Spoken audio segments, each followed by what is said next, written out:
Going live. Hello, everyone. Welcome to an impromptu bat meeting. The reason that it's happening now rather than tomorrow is because I can hardly believe it, but there's going to be some clear skies tomorrow. Although it is very windy. But then the night after that is going to be clear skies and the wind is going to be less than about 8 miles per hour. And I think I'm going to be able to get Big Bertha out, which is very exciting. I just wanted to touch base with people before because I didn't do a bat meeting before Christmas because I was too busy. I'm not doing a bat meeting tomorrow because it's clear, and I know quite a few people have joined, and I thought it would be really just a good opportunity for folks to ask some questions. I know that actually when we get a lot of people in the chat, we tend not to get many questions. Possibly people think their question might be a bit stupid and there's lots of other people listening so they don't ask it. And we've got a fair number of people in the chat already, so maybe that's going to happen. But anyway, before we go into questions, please think about your questions. Get them ready. There's also, if you look at the bottom left-hand corner of the screen that I'm sharing, you can see that there's the Bat Meeting Room chat channel. I'm going to type here in it. Oh, is it coming up? I need to just hold on. I need to just squish it down a bit. There it is. So if you've got any questions, please type them in there. There's no guarantee that I will watch it because just when I start yabbering away, I go in a world of my own. But oh, someone says I mean sexy uhu. I mean the YouTube one. What do you mean? What's going on? You said you're streaming to YouTube, but which account are you streaming to? I'm streaming to the Astro Biscuit Discord community YouTube channel, so not the big one. Ah, okay, yeah. Yeah, because if it was the big one, I'd be more nervous. But this one is just a little one. It's fine. It doesn't matter. All right. Before we begin... before we throw open to questions, oh, excellent, Mr. Crazy Physicist is here. I would like to introduce you to Northeast Station, aka Steve. Steve, do you want to say hello? Yes, hope everyone can hear me. I'm Steve, as Rory has explained, and just to say hello to you all. Awesome. Steve, do you want to turn your mic up a little tiny bit? Like a couple of notches if possible, or just maybe move slightly closer to the mic.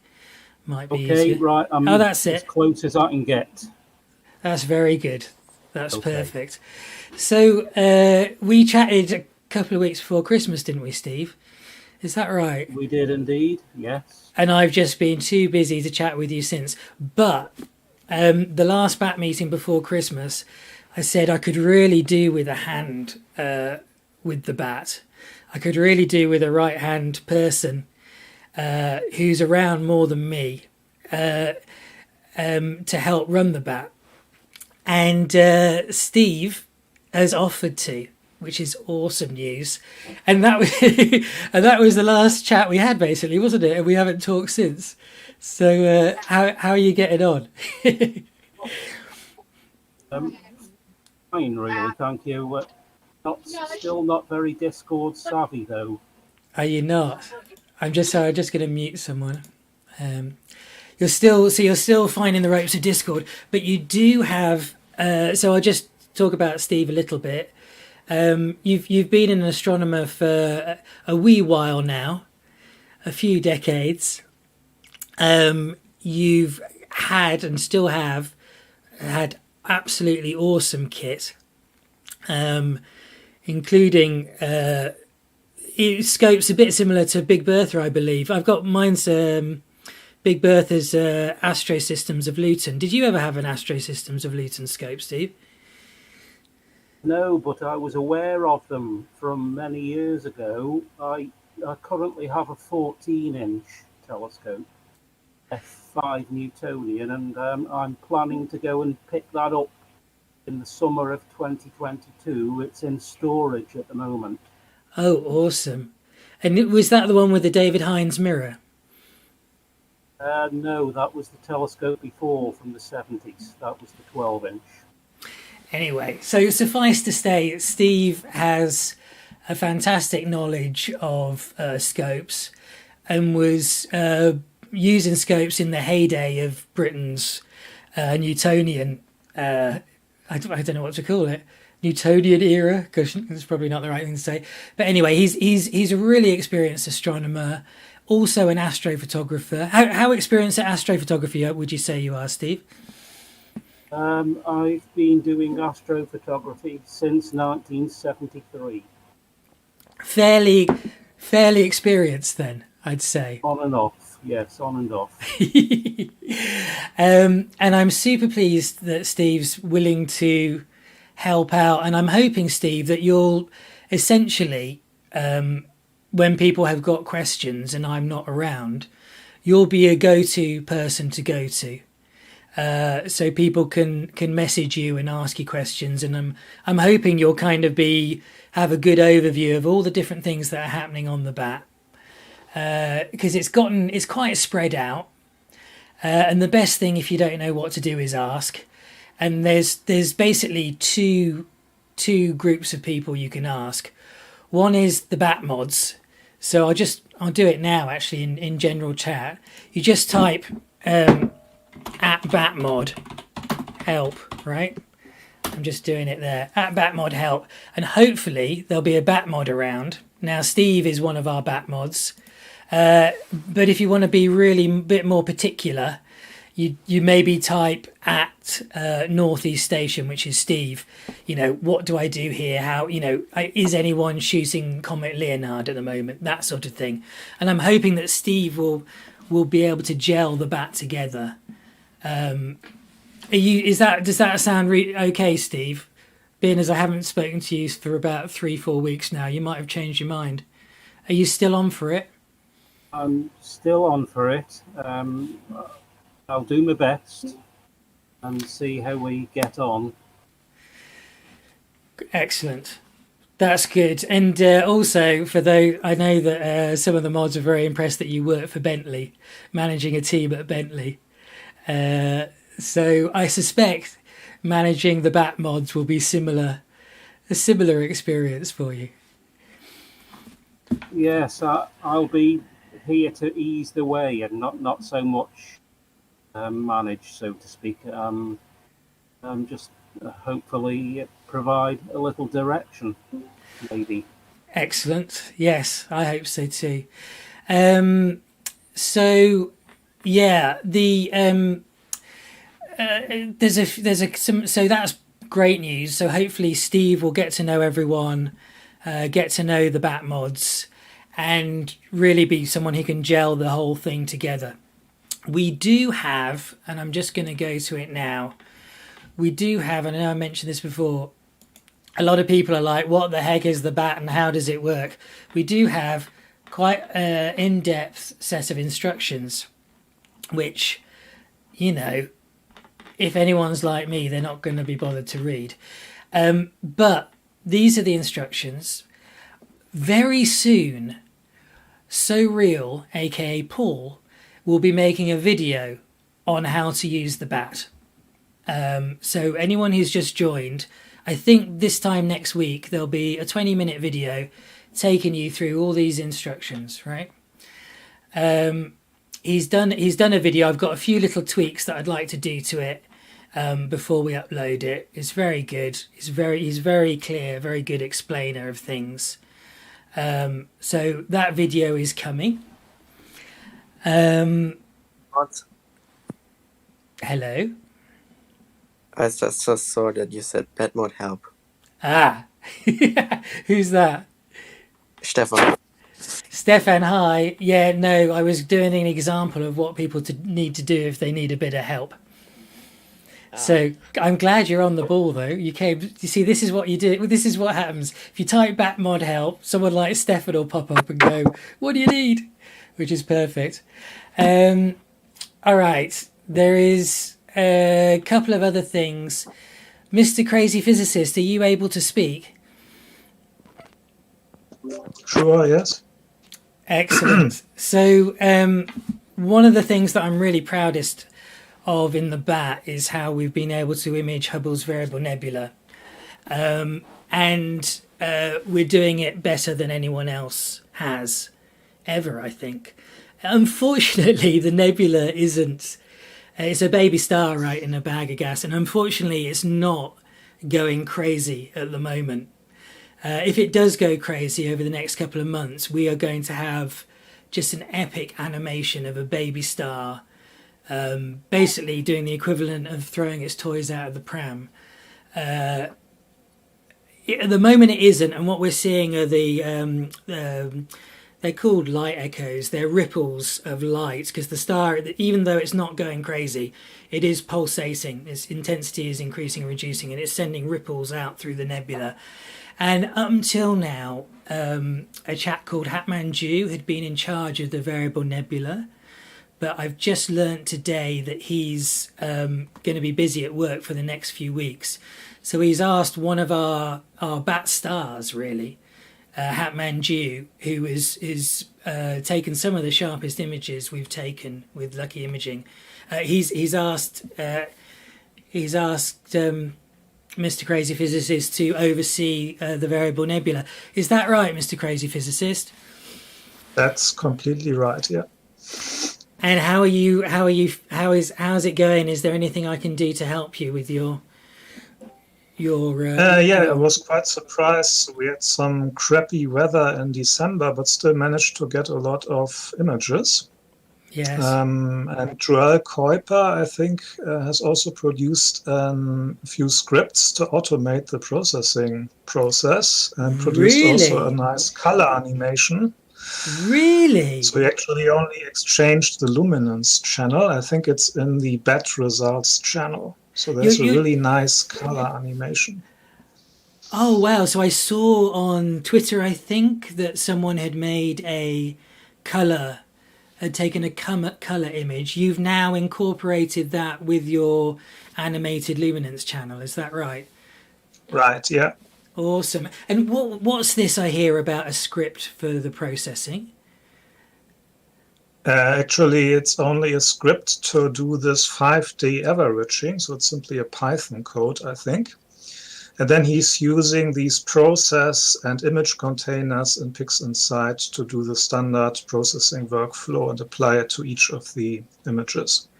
Oh, just fantastic. So if I go to the Variable Nebula channel now, is the color... No, it's in the bat results channel, I think. Okay, let's go to the bat results channel. Let's have a little look.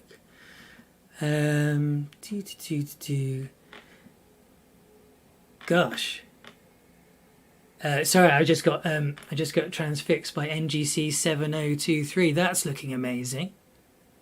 Wow. Yeah, we have amazing data for that also. That's so I've been so busy. I haven't had a chance to look at these things. That's incredible. Yeah, you can really push the dust clouds. Maybe I've a little overdo that stuff, so it's only brown now, but if you're a little bit more careful, it looks much better. Well, you can see the potential there. It is slightly brown, but it still looks absolutely amazing. Gosh, that's so exciting. Gosh, yeah, I'm going off on one now. So this is Able, what was this? Able 6. That's coming along, isn't it? Awesome. Right, yeah.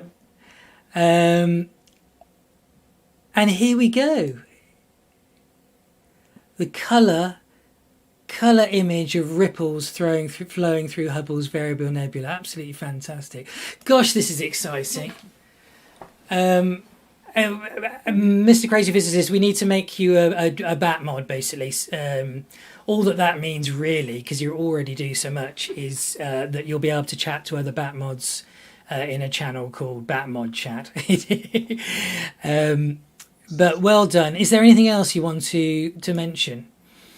Yeah, there's also a guy called Stu from New Zealand. I think he will not be here today, but he's a supernova hunter. So he has a lot of experience and also want to image the Variable Nebula, I think, for the next 2 months with a big 50 centimeter telescope from Chile.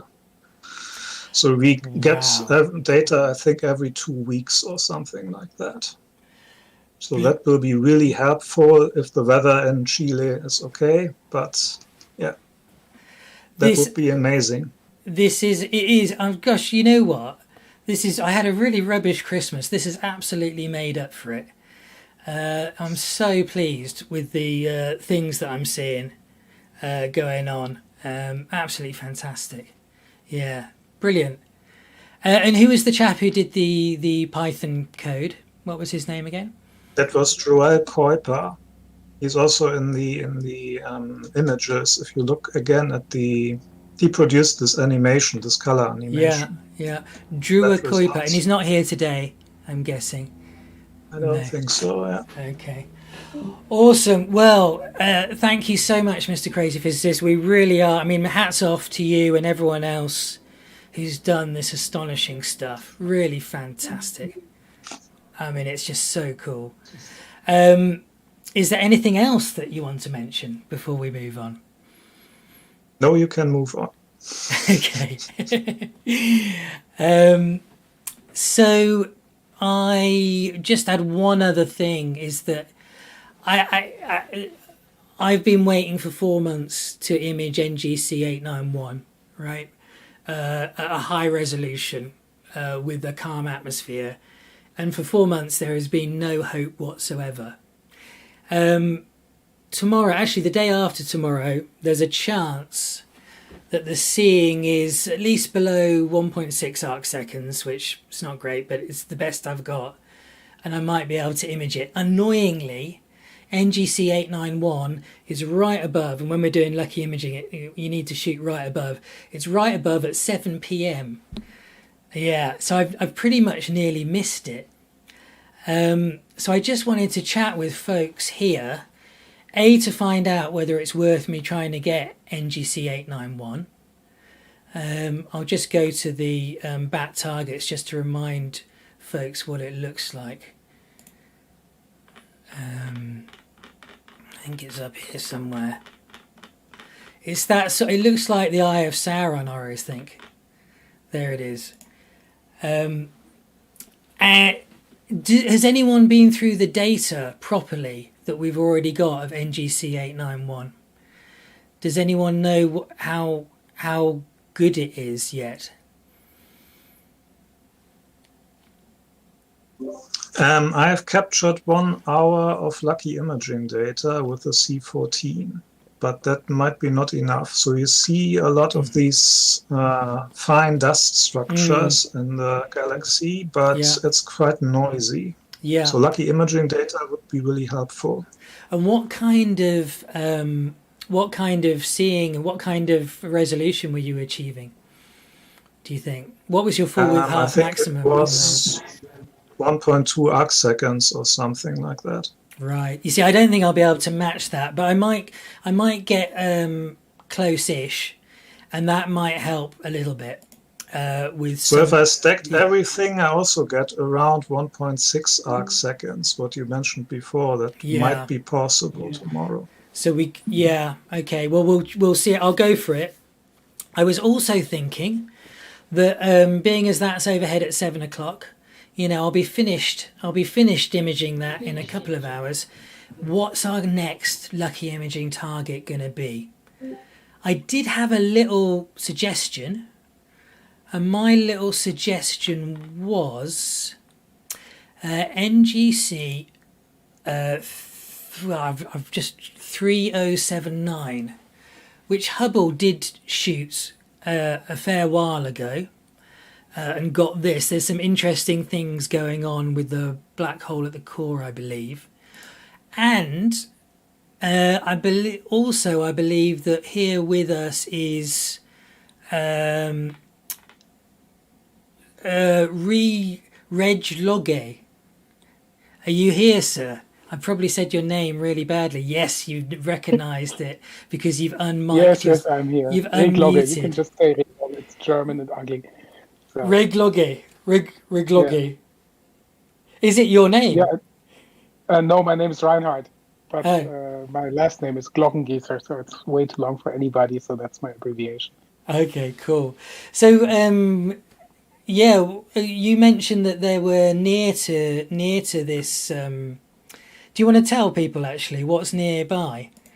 Yeah, when looking through Astrobin for other images of that galaxy, I found that there were a couple of people who shot the galaxy and got in the same field of view the famous twin quasar, the first object that's ever been discovered in the night sky that's actually gravitationally lensed. So it looks like two two quasars next to each other, but they're only one because there's a very heavy galaxy right between that quasar and us. And the Am I light goes around both sides of the galaxy, so it looks like two quasars. am I And pointing it's the to it same field here? of view. Are you able to It's see? right there. Yeah. Okay. So, I mean, that's a possible.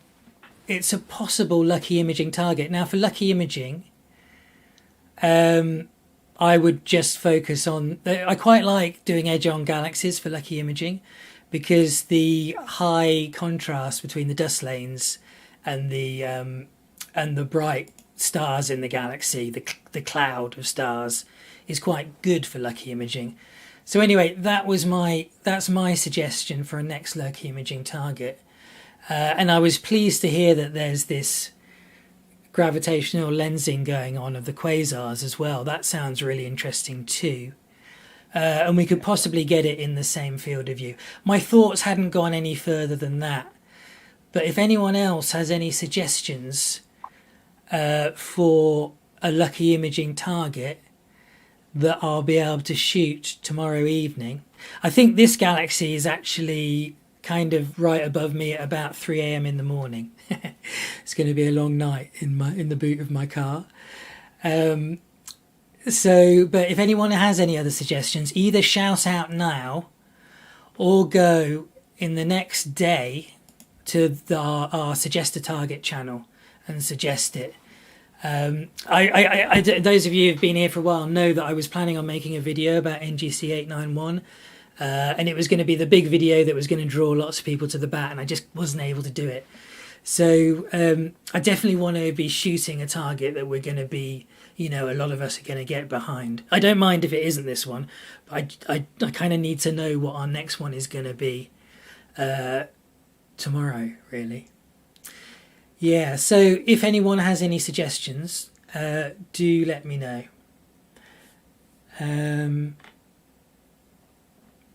And that, I think, wraps it up for me. So does anyone have any questions, or do any bat mods want to say anything about anything? Anyone got any really stupid questions because they're new and they don't know what's going on?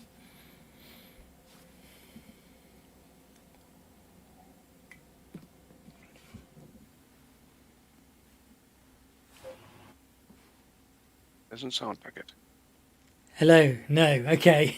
Thanks, Alex. Anyone got anything else that they want to mention? Nope. Perhaps I want to emphasize again to take a look into the Suggest a Target channel, because there are a lot of nice suggestions, but not a lot of people who want to image that stuff. So especially I want to emphasize Thor's helmet, which is, I think, a very nice target for Northern and Southern Hemisphere. And Space Cadet and I have imaged some stuff. So I'm imaging from 54 degrees north, so it's not rising really high above the horizon, only 23 degrees. But with a hyperstar, you can suck a lot of photons out of the sky, so Now, you can produce a lot of nice images. Is Thor's helmet, is that an official bat target, or is it No, it's a Suggest a Target. That's So why I want to promote it. We haven't yet. Okay, just double checking. Cool. So yeah, we could do with a couple of other people to say, yeah, I'm going to shoot Thor's helmet. When we have 4 people who are interested in shooting a target, we make it an official bat target. So if anyone here is interested in shooting Thor's helmet, please get on board. Now, do I need to refresh we have threads, don't we? Do I need to refresh some of the threads that are in Suggest a Target? so that people can see them. Like, where's Thor's helmet? Maybe I can do that in a minute. Is it a thread, Thor's helmet? Maybe it isn't. It should be a thread, yeah. Oh, Thor's helmet. Sorry, yes, it is a thread, and it's working, and it's still going. Okay, excellent. Sorry. Awesome. So 3 people, I guess, have been contributing to that. So we just need one more person to get involved, or maybe we've got enough already. Excellent. Any more for any more? We do, by the way, have wide field targets for people who have got just trackers and camera lenses. We've got regular targets for people with like your standard Astro kit, like your HEQ5 with a 100mm refractor or a 150mm Newtonian. We have targets for all sorts. I know I tend to get excited about the high resolution targets. That's because I'm into lucky imaging. But in fact, we can do some fantastic stuff with our wide field imaging and our regular imaging just by virtue of the fact of clubbing together and getting loads of data, getting loads of photons, and really seeing the dim things. To be honest, the weather has been so crappy in the UK and Europe. I don't really feel like we've had a fair run the last couple of months. And I just hope we get some decent weather and we can really see the bat flexing its muscles in the next few weeks. And let's assume that is going to happen. And please choose your target that you're going to shoot, or suggest a target, or join in with someone else's target if they've got a target you want to capture, so that when it is clear, we're all ready and we know what it is we're shooting. Okay, I'm just going to have one more pause in the hopes that someone else asks a question. Skippy is happy.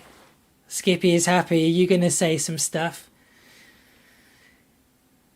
Yeah, I can say some stuff. I guess I just created a simple little bot that will analyze the same kind of specs that people would get out of the DSS. Just hold on analysis. a second. Skippy, mate, I'm just going to put everything into context because I'm aware that there'll be quite a lot of people who won't know even about the Test My Scope channel. So I'll just quickly put it into context and I'll throw it back to you if that's okay. So we have a channel number 4, Test My Scope, right? And what this is a brilliant channel because it's so helpful to everyone who's imaging. What you do is you drop a sub.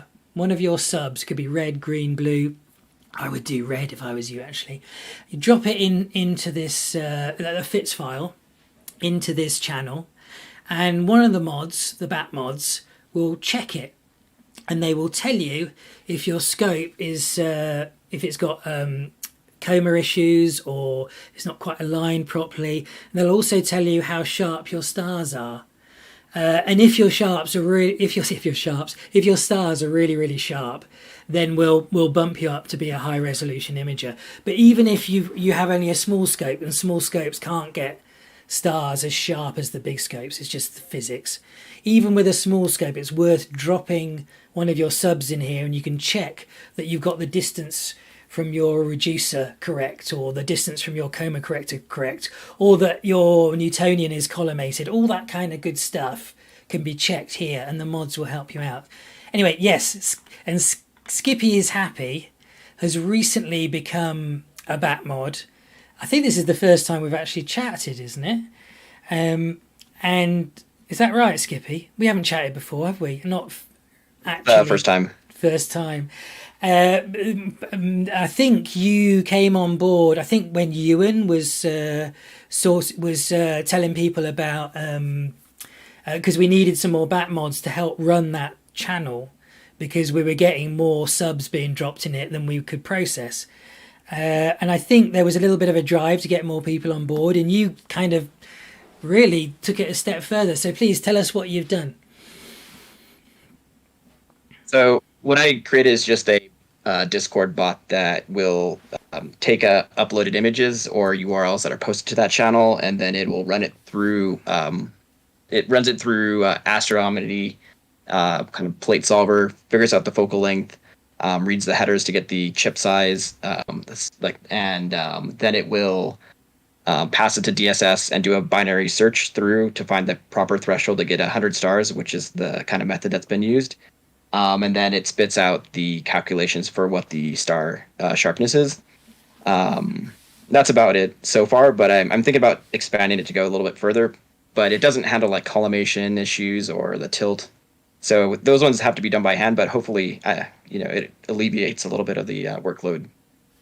So you have essentially replaced the bat mods with a bot. Is that correct? Yeah, I guess I eliminated my own job. But you see, I think normally, like in the factory floors, people would be moaning about it and complaining to the unions. But the thing is, as no one gets paid in the bat, I think that the workers are probably very, very happy that you've done this. I think it's astonishing. Well done, mate. Does it actually work? Does it come up with the same results as what our bat mods have been getting? Yeah, I've noticed some differences between the results in the spreadsheet. Sometimes it looks like the wrong focal length was used. I think there was one that had a 5 times Barlow on it, but when you plate solve, it didn't come out to having that, and so it was determined kind of that it must have been an image that didn't have the Barlow on at that point in time, so it dramatically changed the result. But most of them are pretty close, but it's kind of hard to tell because before it was a hand process of selecting the right threshold to get near to 100 stars. And so sometimes the threshold that was different was selected. Other times it's spot on. And then a few times it's said that the threshold has to go to 1, which you can do in the command line, but you can't actually do in the UI. So it got different results because it had to go further to extreme. But those ones, we determined that still when you go to like 1 or 2% that you're getting kind of inaccurate results anyways. But most of the time it's pretty close. I think you've done a fantastic job to make that work. Well done. Are you happy with it? Is Skippy happy? Yeah, I think so one thing that I have to do is make it it runs one job at a time. So if you submit 2 at a time in the channel, it'll ignore the second one while it's processing. But that's just because I haven't enabled queuing in the jobs, but once I enable that, it'll just stack them up. Awesome. And what do you need before we can release the bot? Is it released yet? I think it could be put in. Basically, one of the admins to the Discord will have to add the bot to the server, and then just give it the permissions that regular bat members have, so it can see the channel. Yeah. And once it can see the channel, then it'll just start responding to people uploading. Awesome. And I think we should start by verifying that it's correct, by hand also probably. But yeah, well, I think Ewan's busy today. But are there any other thing so one thing I was thinking about was adding an additional column, and I've gone through the historical kind of results using those images to compare. And just see what it comes up with to keep it standardized, to see basically just use it as kind of the baseline of, so it's not the variation between the processes that different moderators kind of used. Okay, yeah. I mean, it sounds like, the best we can hope for is that it's close, because even if someone does it by hand, it'll always still just be close. That's as good as we can get. And it sounds like you've done it. And yeah, you're right. We will still need moderators to help people out with, getting their spacing just right, or collimating and all that sort of malarkey. But yeah, this will be a very, very useful tool, I think. It's brilliant, actually, that you've managed to do it. Yeah, well done, mate. Really pleased. So one thing to note is I got it working with Canon raw files because I put in I made a table of the pixel sizes for Canons and the XIF data that they come with. But it works with FITS files that have the chip pixel size on it, and it doesn't need the focal length if it can plate solve. Yeah. But I haven't actually, I'll just have to make it enabled to work on Nikon extensions. It should work with Nikon the same way that it does with Canon. Awesome. But I did notice that Canon was kind of the most common kind of SLR kind of in the chat, so that's what I made it tested with first. Awesome, well done. I think that there will always be people who upload stuff without the fits headers. I did actually, didn't I? I uploaded in the test. I uploaded one that didn't have the fits header in it correct, and so ultimately, you know, the bat mods will need to sweep up, but it will save an awful lot of time. And it sounds. I put in a command that's called calculate or calc, and then you just pass it in a comma separated list of the chip size, the focal length, and then the result in arc or in pixels, and then it'll do the calculation for arc seconds the same way it would do it normally. Awesome. And just before we leave this, because we could chat about it for ages, and but just as loads of people are listening, could you, when we get the bot installed in the channel, what is it that people have to type? They have to drop they drop, what do? They drop their fits file into the channel. Yeah, so there's two ways to get the bot going. One is if it's in the test my scope channel, any fits file or CR2, CR3 file will trigger it to do an analysis. And if you want to do it without, like my images. Skippy, do you mind if I go? Because if I go to your server now, I can actually do it. Yeah, you can try it out in real time, and people will be able to see it, I think. Yeah, okay, so I'm on your server now. Yeah, go on. So you don't need to type anything if you upload a file, but if you want to do a URL to a file, so when I was testing it, I would copy the URL from the Test My Scope real channel, and then I just do like the exclamation mark test my scope space in the URL, and then it'll run it on it, or you can upload a file. Either way. I'd try uploading a file. God knows what this file is. It's completely random. I'll just drop it in there and see what happens. I literally just drop a file, yeah? Nothing else. Yeah, that's all you should have to do. Okay. So it's a 50 megabyte file. Let's wait and see if it works. So one of my cameras doesn't have the proper fits heading stuff on it. So if it's that one, then I'm afraid it probably won't quite work. While we're waiting for this, please, is anyone else got any questions, or are we gonna call it a night? I wouldn't mind asking a question if you got a second. Yeah, actually, just hold on 2 secs. I just want to see if this works, because I think this is the last thing we'll do with Skippyishappy. Come on! We're on 3 seconds. Just wanted to say that's really great job. Yeah. Awesome. That's awesome. Oh, absolutely is. Yeah, and if you guys have any enhancements that you could suggest, I would definitely be willing to integrate them in. I was thinking about integrating in other programs to get different results, possibly.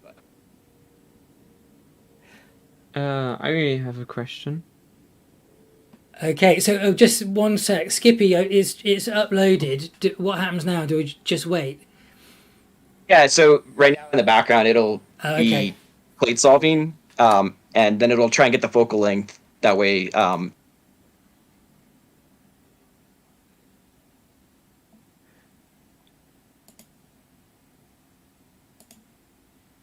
Hello? Hello? Oh, arse.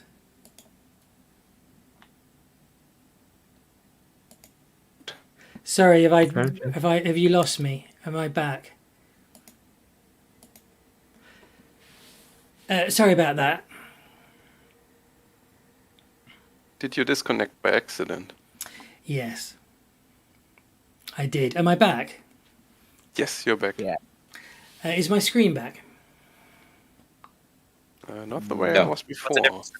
We can see your internet Desktop. Yeah. All right. Not really. You're streaming your browser right now. Okay, here we go. There we go. Okay, phew. Thank you for Yeah, that. that's better. Okay, somewhat not too painful, huh? Thank you, Skippy. Brilliant. Someone else said they were going to say something. Yeah. I have a question about the lucky imaging with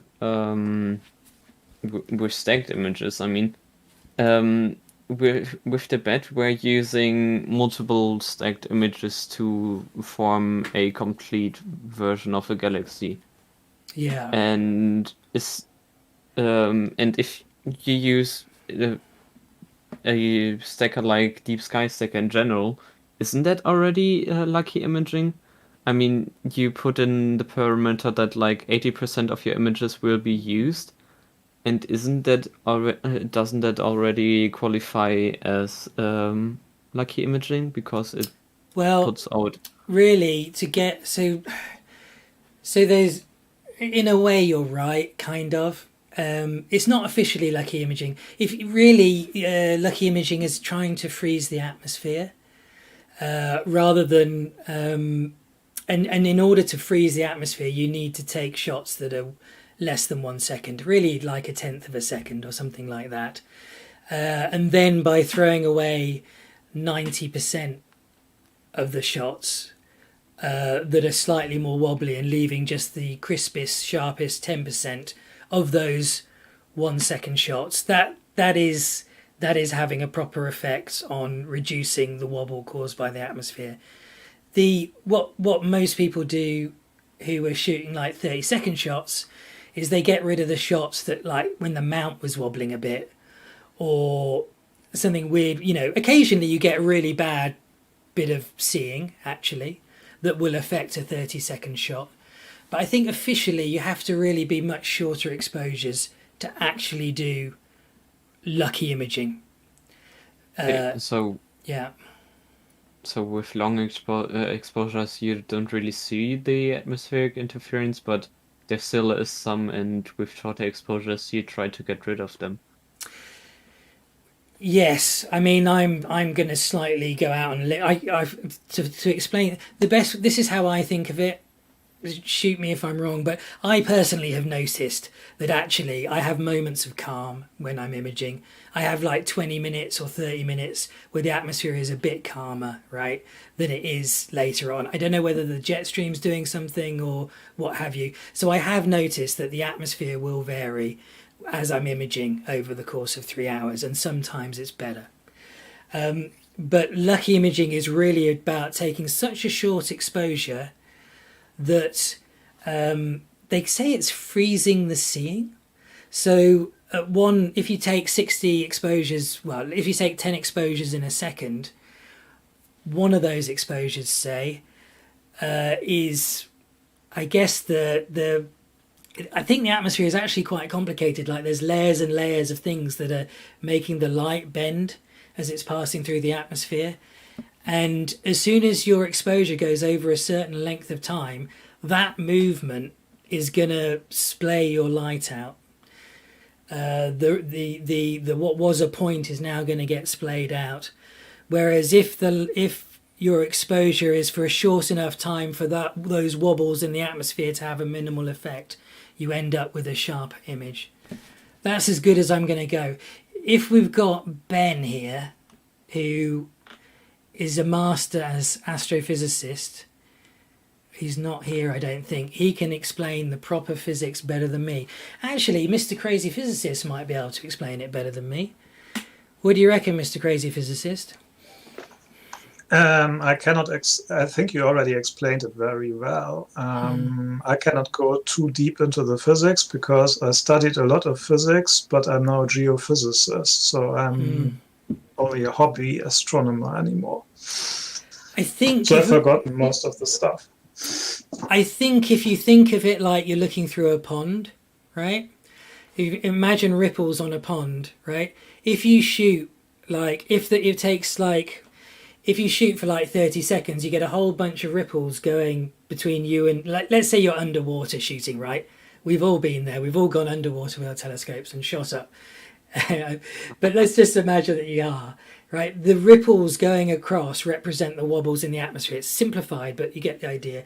If you shoot 30 seconds, you can imagine a number of ripples. The light, as it's coming down, is going to hit the beginning, it'll hit one edge of a ripple, it'll get diverted one way. After 10 seconds, that ripple has moved on, the light's getting diverted another way. All that light within that 30 seconds, which has been moved which has been perturbed by the ripple, is sort of fanning out, and it will make quite a blurry star. But if you shoot... Rory? Yes. I think water is actually a great analogy, but not ripples in a pond. But if you think about shooting a waterfall with long exposures, you get these images that are really blurry, but very nice. So it's like a white foam going down. But if you shoot a waterfall at a very short exposure, you get a really sharp image, right? Yeah, I mean, I actually think the ripples is quite good because the ripples in the pond, because the ripples bend the light, and the atmosphere is bending the light in a similar kind of way. Yeah, it's working exactly in the same way. So I believe they call it freezing the seeing. I'm guessing that the way the atmosphere is wobbling, just like if you look up through if you look up out of water, it kind of wobbles around what you're looking at. I guess if you can reduce the amount of time the light passes through those wobbles, if you get it short enough, then the light. Oh, I'm going to shut up. Actually, I think I know where I'm going, but it's a similar effect. You're right. Long exposure on a waterfall, everything gets blurred out. Short exposure, you can see the droplets. Yeah. All right. Yeah, so basically you want to capture the frequency of the seeing. So you want to freeze it actually. So to really get to see the effect of the seeing. That's what you actually want to do. So, it turns out that you need to be really about 1/10 of a second or shorter. Now, it's really hard for us to go 1/10 of a second. It is actually possible, but with deep sky imaging, it's quite hard. But even 1 second exposures have an effect. Lucky imaging does work. And Mr. Crazy Physicist has proven that with some of the stuff that he's done. Even 5 second exposures work to a degree. But when you go longer than that, really the amount of benefit you get from lucky imaging reduces. Yeah, it really depends on the seeing. So if you have good seeing, you can go up to 2 seconds and in infrared to about 5 seconds. But actually, if the target is really bright, I would really go down below 1 second. So yeah, infrared is quite a good filter to use because the longer the wavelength, the less it is the light is perturbed by the wobbly atmosphere. So blue light, I actually am going to be using a UV cut filter, quite a strong one when I lucky image, to cut off the high frequency blues because it just gets, the atmosphere just goes, just split, it really has a massive effect, the seeing on the higher frequency wavelengths. So I've actually got, anyway, I could talk about this for a long time. Does that answer your question, sir?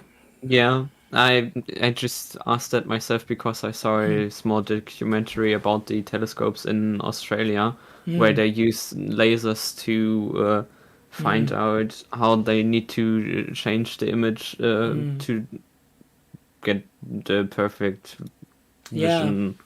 Yeah. And that they don't need lucky imaging, I guess. No, that's adaptive optics. So interestingly, a chap in South Korea who's building microscopes did get in touch with me a while ago, and he offered a £35,000. It's just a little. It's a little 2 little sheets of glass, from what I understand, that can bend, and it's a part of an adaptive optics imaging system. It can bend to what makes it bend. You see, they use a laser to determine what the atmosphere is doing. Then they counteract it by having some glass or lens morph in. I guess I'm simplifying probably, but in exactly the opposite way to how the atmosphere is bending the light. I'm guessing. And that was offered to me. The only problem was that you needed to spend about another 20,000 to get the laser and all that kind of system set up. But if anyone knows how to do it, let me know. We could potentially get adaptive optics on the bat, which would be awesome. Yeah. Didn't someone actually post something about adaptive optics that cost, I don't know, 5,000 or so? I think there is an amateur version of adaptive optics that probably is about that. Yeah. I'm pretty sure, but by all means Google it and prove me wrong, that it's different to the one that the big telescopes use. Yeah, I think they work on different principles. But people used to talk in the forums about using the sort of lower budget adaptive optics to counteract their mount wobble, actually. Yeah. I think in the amateur area, you also run into trouble if you shoot into the sky with high energy lasers, especially with the air trafficking stuff like that. Yeah, So and have to be careful, illegal. I think. So interestingly, the microscope chap said that it is possible to do it with some kind of feedback loop. It looks at the image that you've just shot and then uses that to bend the lenses. I don't know how it works, but apparently there is a way of doing it with some kind of feedback loop. So what you're imaging at the moment affects the next image that you're going to take. Don't ask me how it works. I don't know. I just remember him saying that. Yeah. Okay. Any more for any more? Or are we going to call it a night? The bot responded with your result. Right. Cool. Let's go and have a look. Yay. And I am 6.35 arc seconds. Which isn't very good, but there we go. It's actually fine. It's like a 20-minute exposure. Cool. Well done, Skippyishappy. That's fantastic. There, it works. Okay. Any more for any more? Are we going to call it a night?